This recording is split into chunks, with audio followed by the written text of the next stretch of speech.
नमस्कार भाविक भक्तांनो, पुन्हा एकदा आकाशी झेप घेरे पाखरा या कार्यक्रमामध्ये आपल्या सर्वांचं सहर्ष स्वागत आहे। तर आजचा आपला हा अभंग आपण पाहूया आणि त्याच्या अगोदर मी दोन ओळी सादर करते। त्या अशा आहेत। चक्र गदा हाती घेऊनी, चक्र गदा हाती घेऊनी, विठ्ठल रक्षण करी, भक्तांचे पायासी राहे, दुर्जनांचे वर्म फोडी, अव्यक्तांचे रूप घडले, गुणवंत झाला तो, तुका म्हणे इच्छापुरी, जसा भक्त तसा तो। किती छान प्रकारे याचा भावार्थ आहे आणि याच्यानुसारच आपला आजचा अभंग आहे तो असा आहे। घेऊन या चक्रगदा हाची धंदा करीतो, भक्ता राखे पायापासी, दुर्जनाशी संहारे, अव्यक्त ते आकारले, रूपा आले गुणवंत, तुका म्हणे पूर्वी इच्छा, जया तेसा विठ्ठल। तर याचा भावार्थ खूप छान आहे आणि तो भावार्थ जाणून घेण्यासाठी आपल्यासोबत नेहमीप्रमाणे आलेले आहेत बाळासाहेब भाईजी। चला तर याचा भावार्थ आपण त्यांच्याकडूनच जाणून घेऊया। नमस्कार बाळासाहेब भाईजी। नमस्कार। तर आजचा आपला हा अभंग आहे आणि त्याची पहिली ओळ आहे। घेऊन या चक्रगदा हाची धंदा करीतो। याचा काय बरं भावार्थ होतो? या ठिकाणी खूप सुंदर हा अभंग आहे, आध्यात्मिक रहस्यामध्ये दडलेला आहे की चक्रगदा ईश्वराला का घ्यावा लागला। कारण चक्रगदा हे विष्णूचं एक, ज्याला आपण विष्णूचं सर्वांनी आपण फोटोमध्ये किंवा मूर्तीमध्ये बघितलं असं की चार शस्त्र त्याच्याकडे दाखवलेले आहेत। एक तर कमळ आहे, एक तर गदा आहे, एक सुदर्शन चक्र आहे। बरोबर।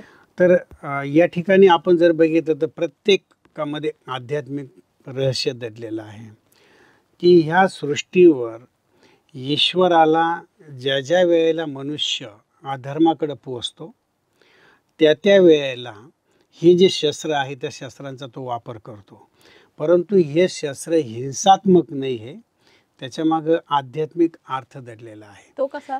भक्तांचं रक्षण करण्यासाठी किंवा अधर्माचा विनाश करण्यासाठी त्याला या ठिकाणी यावं लागतं। अच्छा। तर या ठिकाणी आपण जर बघितलं तर पहिला आहे की चक्र। बरोबर।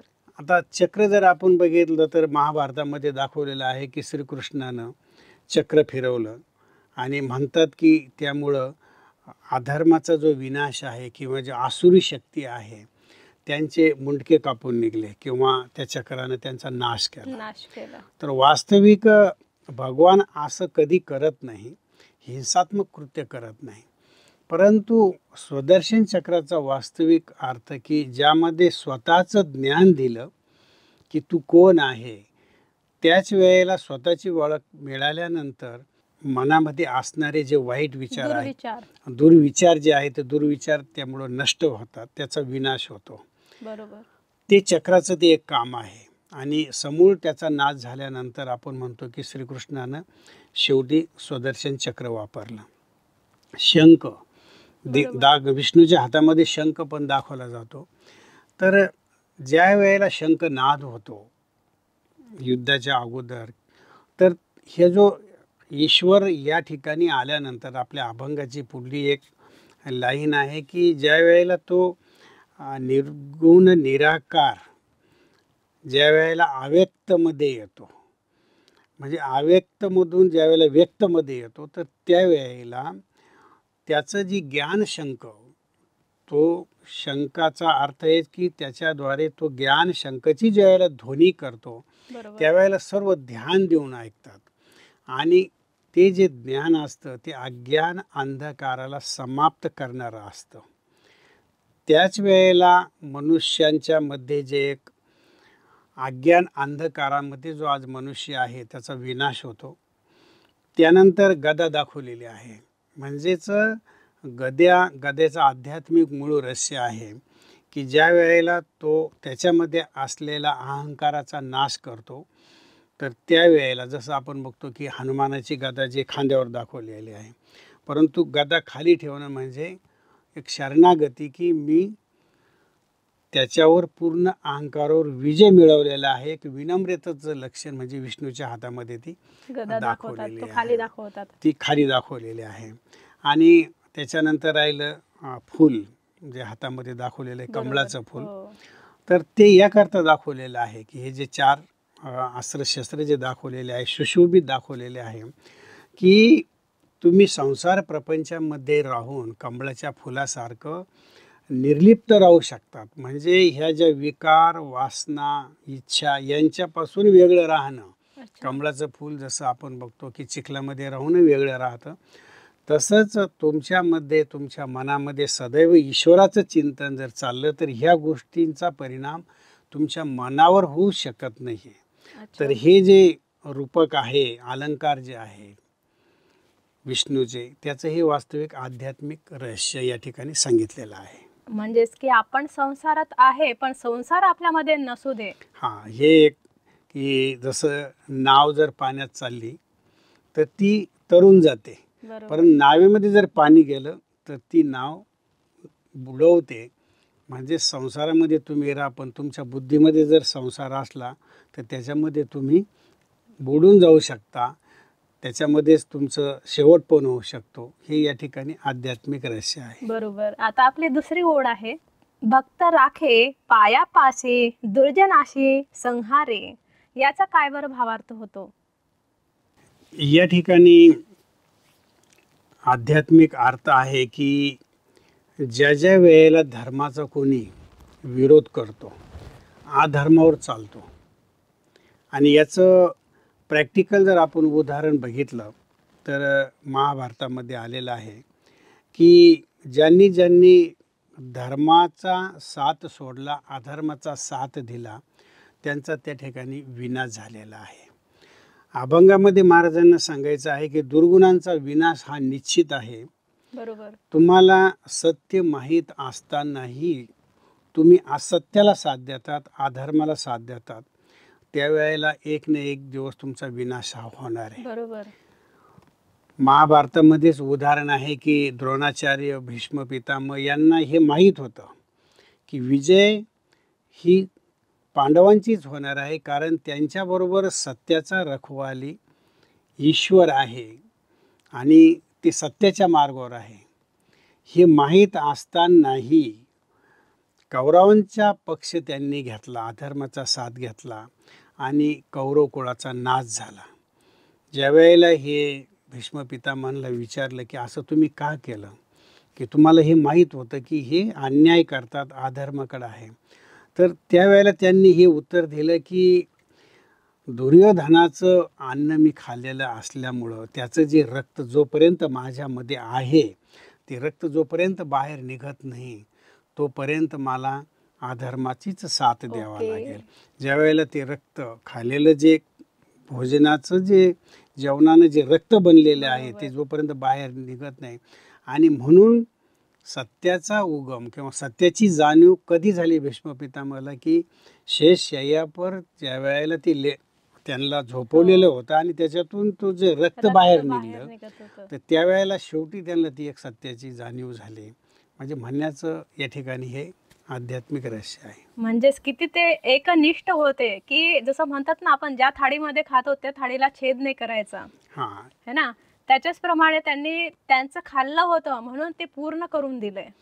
ज्या वेळेला ते रक्त निघलं त्याच वेळेला त्यांना सत्याची जाणीव झाली. हो. आता त्याच्या पुढची आपली ओळ आहे, अव्यक्त ते आकारले रूपा आले गुणवंत. याचा काय भावार्थ होतो?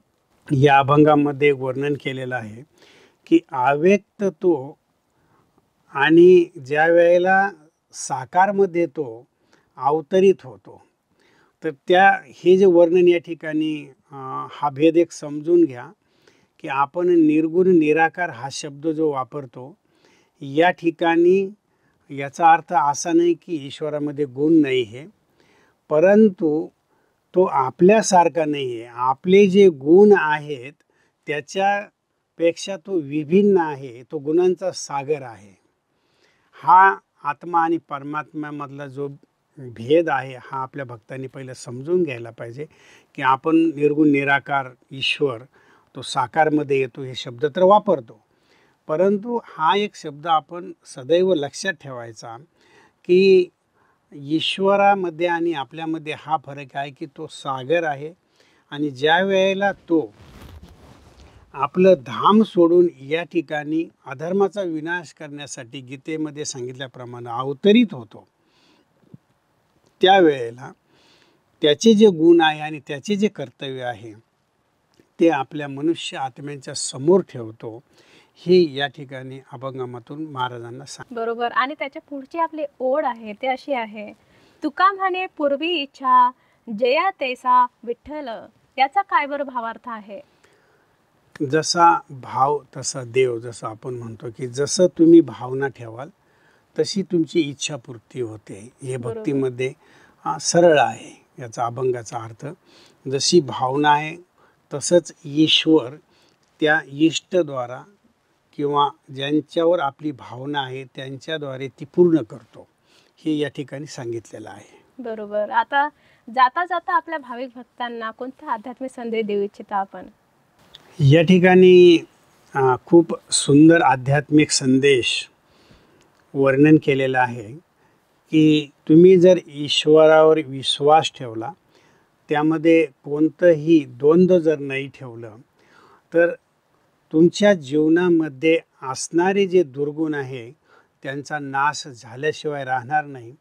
कारण ईश्वर जे काही ज्ञान देतो त्या ज्ञानामध्ये इतकी काही ताकद आहे की त्या ताकदीपुढं तुमचे जे दुर्गुण आहे त्यांचा समूळ विनाश होतो. म्हणूनच या ठिकाणी अधर्माचा विनाश करण्यासाठी, साधू संतांचं रक्षण करण्यासाठी, भक्तांचं रक्षण करण्यासाठी ईश्वराला या सृष्टीवर यावं लागतं. आणि ती जी वेळ आहे ती सध्या चाललेली आहे, हे या ठिकाणी आध्यात्मिक रहस्य आपल्या भक्तांना सांगायचं आहे. बरोबर. खूपच छान. आता तुम्ही इथे आलात आणि तुम्ही इतकं छान असं गूढ रहस्य याचं सांगितलं, त्याबद्दल खूप खूप धन्यवाद. आपले पण खूप खूप धन्यवाद. तर भाविक भक्तांनो, आज आपण पाहिलेलं आहे चतुर्भुज विष्णूचं रूप आणि त्याचं जितके त्यांचे शस्त्र आहेत त्या शस्त्रानुसार त्याचा आध्यात्मिक रहस्य सुद्धा आपण जाणून घेतलेलं आहे. असंच नवीन अर्थासह नवीन एपिसोडमध्ये आपण भेटूया. तोपर्यंत धन्यवाद.